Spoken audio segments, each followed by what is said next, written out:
Hey everyone, and welcome to another round of Tuesday Night Legacy, presented by Spellhold Games. This is round 3 from January 25th.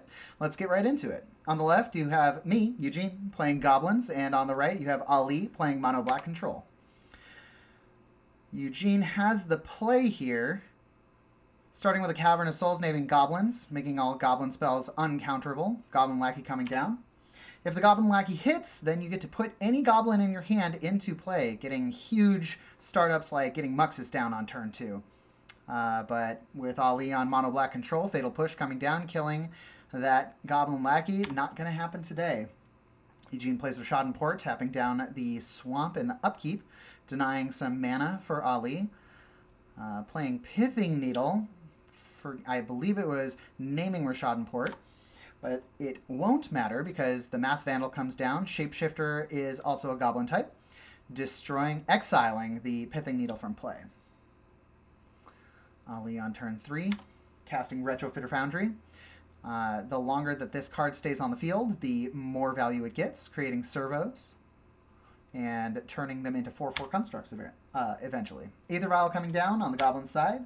And Sudden Edict, making Eugene sacrifice that Masked Vandal. This is a split-second ability, so you cannot respond to it. All right, we have Goblin Crater Maker coming down. Going to blow up that Retrofitter Foundry. I believe the Crater Maker was activated with priority still on the stack, so even if Ali had a Sudden Edict, it would have still resolved, destroying the Retrofitter Foundry. Crater Maker having the ability to destroy target colorless non-land permanent. So giving Goblins the opportunity to get rid of problematic artifacts. And even very large colorless creatures like Emrakul the Aeon's Torn. Thinking for a second here. 4 mana for the Sling Gang Lieutenant. Another Sudden Edict from Ali's side, so the ability is on the stack of getting 2 Goblins into play, and Eugene was not able to sacrifice the Sling Gang in response since the split-second ability prevents any interaction from occurring once that is on the stack. An activation of the Aether Vial is going to get down Conspicuous Snoop. This reveals the top card of the library, and the Goblins player can activate any ability of any Goblin off the top or cast Goblins off the top. Revealing a Skirk Prospector, then revealing a Boggart Harbinger, which is actually going to set up for the combo win here. Casting Harbinger off the top, getting Kiki Jiki Mirror Breaker, and now the Conspicuous Snoop has the ability to create token copies of itself because it is a non-legendary creature. And so it's going to create an infinite amount of copies of itself, but they are all tapped.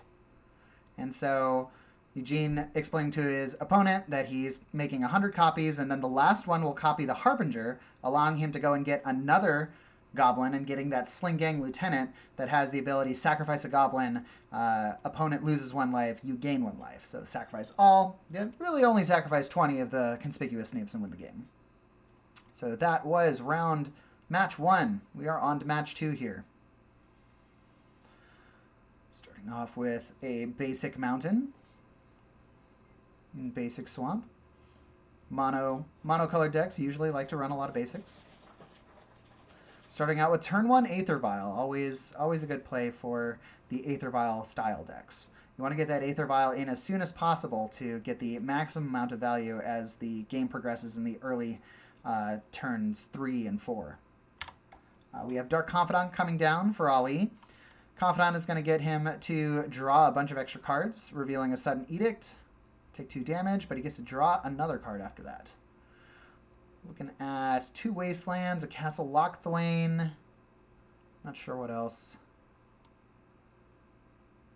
Putting down a Wasteland. And tapping 3, going for the Plague Engineer. Plague Engineer, an excellent card against the tribal decks.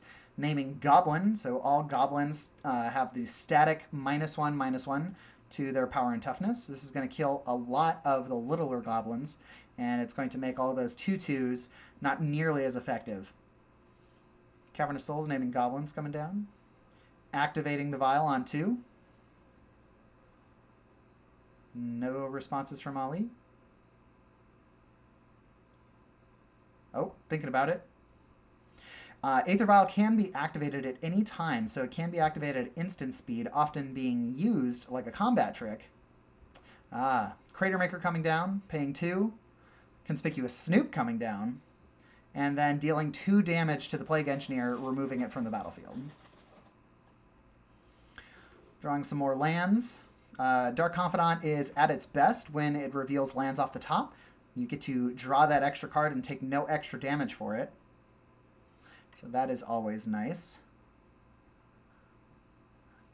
2 mana for a Sudden Edict, getting rid of the Conspicuous Snoop. And 2 damage in with the Dark Confidant. Wastelands on both sides here. Goblin Ringleader coming down. So this guy is going to reveal the top 4 cards of the library, and all of the goblins in those cards, revealed cards, is going to go to the goblins player's hand.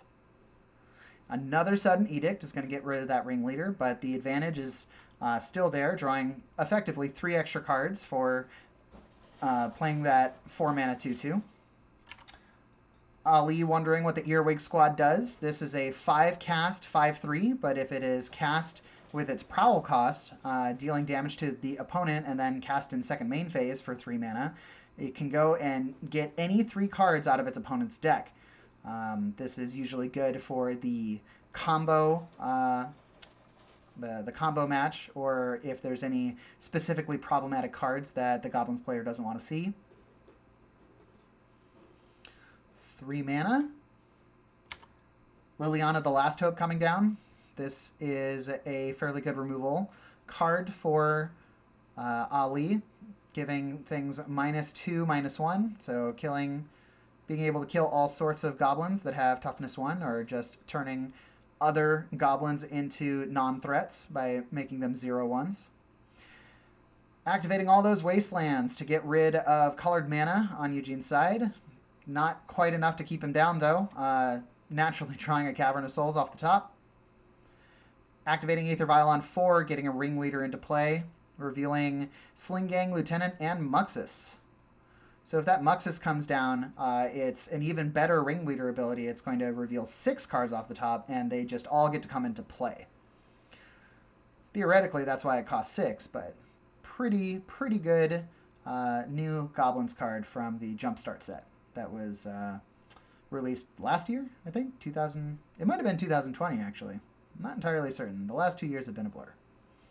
All right, Ringleader in at Liliana Last Hope, activating the Munitions Expert, paying 2 to bring it in, and killing the Dark Confidant with it. Lily at 2, Ali knowing that Lily's dead anyways, going to activate that second ability to bring the Plague Engineer back from his grave, immediately killing the Munitions Expert. Eugene taking that Vial up to 5, because I believe the last card in his hand is a Kiki Jiki. It's going to make a copy of the Ringleader. Because it is entering the battlefield and it is a token copy of the card, it is going to get the ability of the Ringleader. So these 3 Ringleaders have drawn 1, 2, 3, 4, 5, 6, 7, 8 goblins. Pretty solid. Paying 2 to cycle Gem Palm Incinerator. This is very similar to the Munitions Expert, dealing X damage to target creature, however many goblins are in play. That's 4 damage coming from the 2 Ringleaders. And I believe Ali is going to look at his card and then reveal a full 5-card hand of lands. And that's going to do it for us in round 3. Hope you'd enjoy it, and we'll see you next week. Bye!